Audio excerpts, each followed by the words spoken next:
आज पंडित सुरेश पांडे जी, राशि अनुसार आप सभी को मार्च महीने में आपके परिवार और आपकी जिंदगी, आपकी मैरिड लाइफ के बारे में बता रहे हैं। मार्च महीने की भविष्यवाणी कर रहे हैं और ध्यान से आप सुनिएगा पंडित जी को। आगे हम बढ़ते हैं और अब बात करेंगे सिंह राशि वालों की कि आपकी मार्च महीने की पारिवारिक भविष्यवाणी क्या कहती है, जान लेते हैं।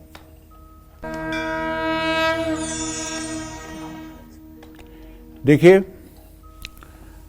सिंह राशि के जातकों को बताना चाहूँगा कि आपके कुटुंब भाव का स्वामी तो बुध होता है और आपके कुटुंब भाव में केतु की स्थिति है। ये आज से नहीं है, पिछले 16 महीने से है भाई। अगर आप सिंह लग्न या सिंह राशि में पैदा हुए हैं तो आप भी महसूस कर रहे होंगे कि पिछले 14-15 महीनों से परिवार में सेहत को लेकर के लोगों के उतार चढ़ाव की स्थिति बनी हुई है। अच्छा, आपके द्वितीय भाव का स्वामी बुध इस समय मार्च के महीने में तो कम से कम नीच राशि में ही है, जिससे पारिवारिक मामलों में तनाव और कहासुनी संभव है। अच्छा, एक बात और है, कहासुनी क्यों होगी ये भी जान लीजिए। बीमारी के कारण नहीं होगी, अभाव के कारण होगी। मतलब किसी चीज की कमी महसूस होगी, उसमें फिर अनबन की स्थिति होगी। और केतु और मंगल का जो प्रभाव बन रहा है चतुर्थ दशम का, इससे बेवजह लोगों का क्रोध बढ़ेगा, जिससे विवाद बढ़ सकता है। शनि की दृष्टि भी शुभ नहीं है। हालांकि बुध, मंगल, बृहस्पति विवाद जल्दी सुलझा देंगे। कोई बेवजह का विवाद हो तो उसे दूर रहना समझदारी होगा। वैवाहिक जीवन को लेकर भी इस महीने सिंह राशि वालों को सावधान रहने की जरूरत है। मैं इसलिए कह रहा हूं ना कि जैसे सूर्य और शनि की युति तो है, लेकिन शनि सूर्य को पीड़ित करता है ना, इसलिए वैवाहिक जीवन में समरसता होते हुए भी आप अपने वैवाहिक जीवन के उत्तरदायित्वों का ठीक ढंग से निर्वाह नहीं कर सकते। इसलिए नोकझोंक की स्थिति बन सकती है और आपकी जीवन संगिनी या जीवन साथी का स्वास्थ्य कमजोर हो सकता है। तो महीने का दूसरा पार्ट जो 15 तारीख से शुरू होगा, उसमें विवादों में कमी आने की संभावना है। 14 मार्च तक आपको अपनी सेहत का ध्यान रखना होगा। सूर्य और शनि की युति से आपके स्वास्थ्य में कुछ उतार चढ़ाव की स्थिति आ सकती है।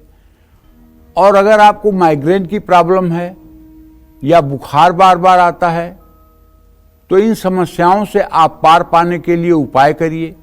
उपाय ये है कि आप सूर्य को प्रातः अर्घ्य दीजिए, लापरवाही से बचिए, खान पान पर ध्यान रखिए। सिंह राशि के जो विद्यार्थी हैं उनके लिए समय अच्छा है। प्रतियोगी परीक्षा में आपको लाभ मिलेगा। हालांकि 14 मार्च के बाद सफलता पाने के लिए आपको ज़्यादा मेहनत करना पड़ेगा।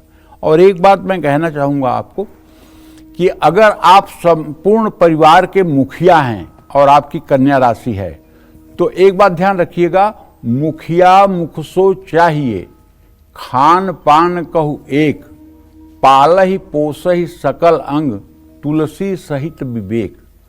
घर का मुखिया ऐसा होना चाहिए जैसे हमारे शरीर में मुंह होता है। जानते हो, अगर शुगर हुआ है तो मुंह मिठाई नहीं खाएगा, अगर लीवर फैटी है तो मुंह तेल घी नहीं खाएगा। इसी तरह से यदि खांसी हुई है, सर्दी जुकाम हुआ है, तो मुंह आइसक्रीम नहीं खाएगा, मट्ठा नहीं पिएगा, दही नहीं खाएगा। क्यों? मुंह को क्या हुआ है? उसको तो कुछ नहीं हुआ है, लेकिन वो शरीर की सुरक्षा में अपने को रोक लेगा। उसी तरह से जो घर का मुखिया होता है, वो घर में नवजात शिशु से लेकर के वयोवृद्ध तक के बारे में चिंतन करता है कि किसे किस चीज की आवश्यकता है, किसे क्या मिलना चाहिए, और उन सब की व्यवस्था में उसका दिमाग होता है। अगर घर का मुखिया अच्छा है तो घर में अगर किसी की सिंह राशि है और उसका खराब समय भी चल रहा है तो उसको पता नहीं चलेगा। पक्की बात मान लो। जैसे इस पूरे देश में 12 राशि के लोग रहते हैं, लेकिन अगर देश का मुखिया अच्छा है, देश के प्रति उसकी सोच अच्छी है, देश के प्रति उसका समर्पण है, तो आप विश्वास करिए, आपकी चाहे जो राशि हो, आप विकास की नैया आपकी आगे बढ़ती जाएगी, विकास के पथ पर आप अग्रसर रहेंगे। और अगर आपका मुखिया कमजोर है, उसका आत्मबल कमजोर है, वो दूरगामी दृष्टि नहीं रखता है, तो आपके यहां जगह जगह आतंक होगा, जगह जगह परेशानियां बढ़ेंगी, जगह जगह पर उत्पात होगा और आपका अच्छा भला जीवन तहस नहस हो जाएगा। तो इसलिए मुखिया का भी रोल इसमें इन्वॉल्व करके तब सोचिएगा कि मैं क्या कह रहा हूं।